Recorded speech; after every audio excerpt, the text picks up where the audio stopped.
Stock market में trade लेना तो बहुत आसान है, लेकिन सही ट्रेड कितने लोग ले पाते हैं। बहुत बार ऐसा होता है कि एंट्री तो आप सही लेते हैं, लेकिन प्राइस आपके स्टॉप लॉस लेने के बाद चलती है। आपने कभी सोचा है ऐसा क्यों होता है?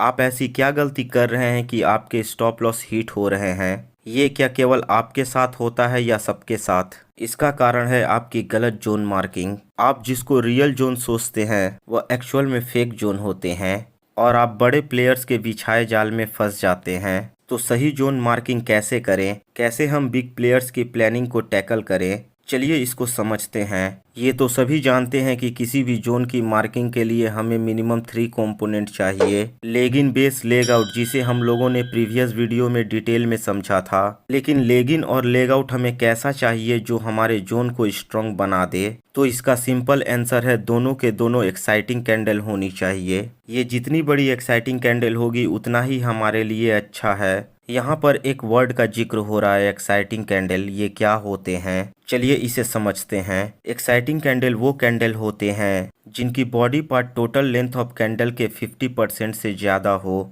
इसे इस तरह से समझें, अगर बोथ साइड के वीक लेंथ को ऐड कर दे तो भी बॉडी पार्ट से वीक लेंथ छोटी ही रहेगी। अगर आसान भाषा में इसे बोला जाए तो वो कैंडल जिसमें बॉडी पार्ट अधिक हो और वीक पार्ट कम हो उसे एक्साइटिंग कैंडल कहते हैं। ये रेड या ग्रीन किसी भी कलर की कैंडल हो सकती है। इस कैंडल को देखकर ही हमें समझ में आ रहा है कि इस कैंडल में बॉडी पार्ट वीक पार्ट से ज्यादा है और इसका कलर ग्रीन है, इसलिए हम लोग इसे एक ग्रीन एक्साइटिंग कैंडल कह सकते हैं। अब ये ग्रीन एक्साइटिंग कैंडल चार्ट पर क्यों बनते हैं और यह हमें क्या समझाना चाहते हैं, इसे जान लेते हैं। प्राइस अप या डाउन तभी जाती है जब प्राइस में इम्बैलेंस हो। यानी मान लेते हैं किसी रेट पर 10 लाख सेल ऑर्डर लगे हैं। अगर 10 लाख सेल ऑर्डर के सामने 10 लाख बाई ऑर्डर लग जाए तो प्राइस ऊपर या नीचे कहीं नहीं जाएगी, क्योंकि यहाँ ऑर्डर में इम्बैलेंस नहीं है। लेकिन वहीं अगर 10 लाख सेल ऑर्डर के सामने 20 लाख बाई ऑर्डर लग जाए तो प्राइस अप साइड में मूव हो जाएगी, क्योंकि यहाँ बाई साइड में 10 लाख ऑर्डर इम्बैलेंस है। और अगर 10 लाख सेल ऑर्डर के सामने केवल 5 लाख बाई ऑर्डर लगे हैं तो प्राइस डाउन साइड में मूव हो जाएगी, क्योंकि यहाँ सेल साइड में 5 लाख के ऑर्डर इम्बैलेंस रह गए हैं। ये प्राइस में इम्बैलेंस ही पेंडिंग ऑर्डर के रूप में उस एरिया में रहते हैं जिस एरिया में इम्बैलेंस क्रिएट हुई रहती है। यही हमारा एक डाउट क्लियर हो जाना चाहिए कि जिस जोन में जितना इम्बैलेंस रहेगा उतना ही ज्यादा पेंडिंग ऑर्डर हमारे जोन में उपस्थित रहेंगे। यानी हमें वो जोन खोजना है जिस जोन में पेंडिंग ऑर्डर्स ज्यादा से ज्यादा हों। लेकिन यह कैसे पता चलेगा? यह सही समझ रहे हैं लेग आउट की एक्साइटिंग कैंडल को देखकर। यानी लेग आउट में जितनी बड़ी एक्साइटिंग कैंडल बनेगी उतना ही पेंडिंग ऑर्डर हमारे बेस एरिया में होंगे। और लेग आउट में एक्साइटिंग कैंडल ही क्यों बनेगी?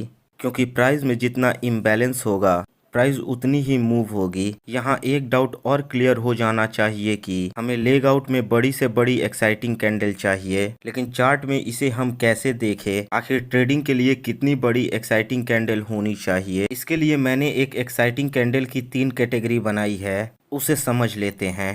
पहली कैटेगरी है वीक एक्साइटिंग कैंडल की, जिसमें कैंडल एक एक्साइटिंग कैंडल तो दिखती है लेकिन यह बहुत छोटी होती है। यानी इन कैंडल्स में बहुत कम इम्बैलेंस होता है। अगर कम इम्बैलेंस है तो जाहिर है उस जोन में कम पेंडिंग ऑर्डर होंगे, इसलिए यह हमारे किसी काम की नहीं होती है। सेकेंड कैटेगरी है नॉर्मल एक्साइटिंग कैंडल की। ये exciting candles weak exciting candle से बड़ी होती है, जिनमें ठीक ठाक इम्बैलेंस होता है। और थर्ड कैटेगरी है स्ट्रॉन्ग एक्साइटिंग कैंडल या एक्सप्लोजिव कैंडल की, जिन्हें आप चार्ट पर देखते ही समझ जाएंगे कि इस कैंडल में बहुत इम्बैलेंस है और इसके बेस एरिया में बहुत से पेंडिंग ऑर्डर होंगे, क्योंकि ये चार्ट पर खुली आंखों से ही दिख जाते हैं। यहाँ हमारा एक और डाउट क्लियर हो जाना चाहिए कि हमें वैसा लेग आउट कैंडल खोजना है जो चार्ट पर खुली आंखों से एक्सप्लोजिव या स्ट्रॉन्ग एक्साइटिंग कैंडल दिखे। अब बात करते हैं लेग इन की, क्योंकि लेग इन भी हमें एक एक्साइटिंग कैंडल ही चाहिए। तो लेग इन में एक नॉर्मल एक्साइटिंग कैंडल या एक्सप्लोजिव एक्साइटिंग कैंडल चाहिए। हमें किसी भी कंडीशन में एक वीक एक्साइटिंग कैंडल नहीं चाहिए, यह भले ही लेग इन के लिए हो या लेग आउट के लिए। लेकिन क्या लेग आउट में केवल एक एक्साइटिंग कैंडल चाहिए? तो इसका सिंपल आंसर है नहीं। अगर 2 एक्साइटिंग कैंडल मिले तो यह तो हमारे लिए और भी अच्छा होगा,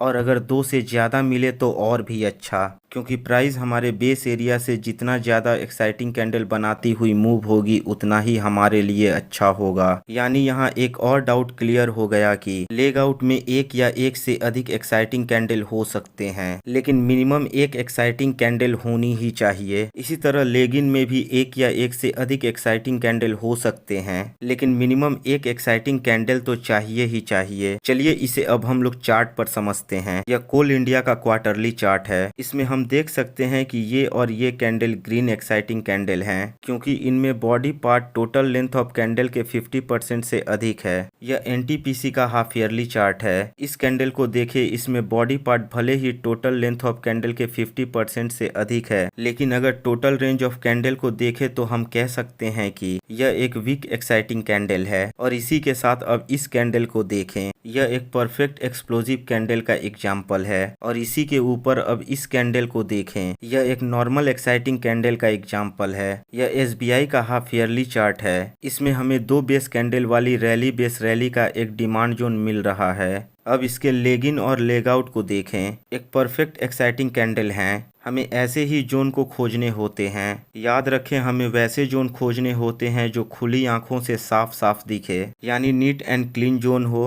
गार्बेज ना हो और leg out strong exciting candle या एक्सप्लोजिव कैंडल हो। हम ऐसे जोन को बिल्कुल नहीं खोजेंगे जो गार्बेज हो। अगर आपका जोन गार्बेज है तो ज़्यादा चांस है कि आप ट्रैप हो सकते हैं। तो फ्रेंड्स, आज की वीडियो में बस इतना ही। अगर वीडियो अच्छी लगी हो तो वीडियो को लाइक करें, अपने दोस्तों के साथ शेयर करें, और अगर आप स्टॉक सरफेस चैनल पे नए हैं तो चैनल को सब्सक्राइब करके बगल वाले बेल आइकन को जरूर दबा दें, ताकि आने वाली वीडियो की नोटिफिकेशन आपको सबसे पहले मिल सके। तो दोस्तों, मिलते हैं अगली वीडियो में। तब तक आप हैप्पी वाला ट्रेडिंग करते रहें। धन्यवाद।